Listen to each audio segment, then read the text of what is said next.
ಇದೇ ತಿಂಗಳ ಮಾರ್ಚ್ 5ನೇ ತಾರೀಕಿನಂದು ಅಖಿಲ ಭಾರತ ಜನವಾದಿ ಮಹಿಳಾ ಸಂಘಟನೆ ರಾಜ್ಯ ಸಮಿತಿಯಿಂದ ಒಂದು ವಿಧಾನಸೌಧ ಚಲೋ ಅಂತಕ್ಕಂಥ ಒಂದು ಕಾರ್ಯಕ್ರಮವನ್ನು ದೊಡ್ಡ ಮಟ್ಟದಲ್ಲಿ ಹಮ್ಮಿಕೊಳ್ಳಲಾಗಿದೆ. ಈ ರಾಜ್ಯದ ಪ್ರತಿಯೊಂದು ಜಿಲ್ಲೆಯಿಂದ ದುಡಿತಕ್ಕಂಥದ್ದು ಮಹಿಳೆಯರು, ಪುರುಷರು ಎಲ್ಲರೂ ಸಹಿತ ಈ ಕಾರ್ಯಕ್ರಮಕ್ಕೆ ಭಾಗವಹಿಸ್ತಾರೆ. ಇಲ್ಲಿ ಇಟ್ಟಿರ್ತಕ್ಕಂಥ ಹಲವಾರು ಸಮಸ್ಯೆಗಳಲ್ಲಿ ಮುಖ್ಯವಾಗಿರ್ತಕ್ಕಂಥದ್ದು ಉದ್ಯೋಗ ಖಾತ್ರಿ ಯೋಜನೆ, ಎರಡನೇದಾಗಿ ಮರ್ಯಾದೆ ಹತ್ಯೆ ತಡೆ ಕಾಯ್ದೆಯನ್ನು ಜಾರಿಗೆ ತರಬೇಕು, ಮೂರನೇದಾಗಿ ಸ್ವಸಹಾಯ ಗುಂಪುಗಳಿಗೆ ಗ್ರಾಮ ಪಂಚಾಯತಿ ಮಟ್ಟದಲ್ಲಿ 1 ಕೋಟಿ ಅನುದಾನವನ್ನು ಕೊಡಬೇಕು, ಅವರಿಗೆ ಕಚ್ಚಾ ವಸ್ತುಗಳನ್ನು ಸಪ್ಲೈ ಮಾಡಿ ಅವರಿಗೆ ಮಾರುಕಟ್ಟೆ ವ್ಯವಸ್ಥೆಯನ್ನು ಮಾಡಬೇಕು. ಹಾಗೆ ಧರ್ಮಸ್ಥಳದಲ್ಲಿ ನಡೆದಿರ್ತಕ್ಕಂಥ ಸೌಜನ್ಯ ಕೊಲೆ ಆಗಿರಬಹುದು, ನೂರಾರು ಅಸಹಜ ಕೊಲೆಗಳಾಗಿರ್ಬೋದು, SIT ತನಿಖೆ ಆಗಬೇಕು, ಸೌಜನ್ಯಗೆ ನ್ಯಾಯ ಒದಗಿಸಿಕೊಡ್ಬೇಕು.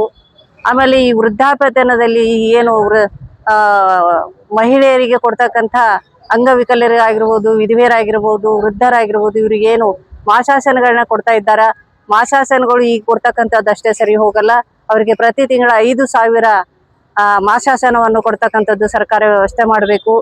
ಹಾಗೆಯೇ ಗ್ರಾಮೀಣ ಮಟ್ಟದಲ್ಲಿ ಹಲವಾರು ಹಳ್ಳಿಗಳಿಗೆ ಬಸ್ಸಿನ ವ್ಯವಸ್ಥೆ ಇಲ್ಲ, ಆ ಬಸ್ಸಿನ ವ್ಯವಸ್ಥೆಯನ್ನು ಮಾಡಬೇಕು. ಯಾಕಂತಂದ್ರೆ ಈ ಬಸ್ಸಿನ ವ್ಯವಸ್ಥೆ ಇಲ್ಲದೆ ಎಷ್ಟೋ ಮಕ್ಕಳು ಶಿಕ್ಷಣದಿಂದ ವಂಚಿತರಾಗ್ತಾ ಇದ್ದಾರೆ. ಅದಕ್ಕೋಸ್ಕರ ಆ ಬಸ್ಸಿನ ವ್ಯವಸ್ಥೆಯನ್ನು ಮಾಡಬೇಕು. ಹೀಗೆ ಹಲವಾರು ವ್ಯವಸ್ಥೆಗಳನ್ನು ಹಲವಾರು ನಾವು ಸಮಸ್ಯೆಗಳನ್ನ ಇಟ್ಕೊಂಡು ಇವತ್ತಿನ ಈ ಮಾರ್ಚ್ 5ನೇ ತಾರೀಕಿನಂದು ನಾವು ಒಂದು ದೊಡ್ಡ ಮಟ್ಟದ ಒಂದು ಹೋರಾಟವನ್ನು ರಾಜ್ಯದಲ್ಲಿ ಫ್ರೀಡಂ ಪಾರ್ಕ್ನಲ್ಲಿ ಹಮ್ಮಿಕೊಳ್ಳಲಾಗಿದೆ. ಗುಲ್ಬರ್ಗದಿಂದ ಸಹಿತ ನಾವು ಸುಮಾರು ಒಂದು 50ರಿಂದ 80 ಜನ ನಾವು ಗುಲ್ಬರ್ಗದಿಂದ ಜನ ಹೋಗ್ತಾ ಇದ್ದೀವಿ.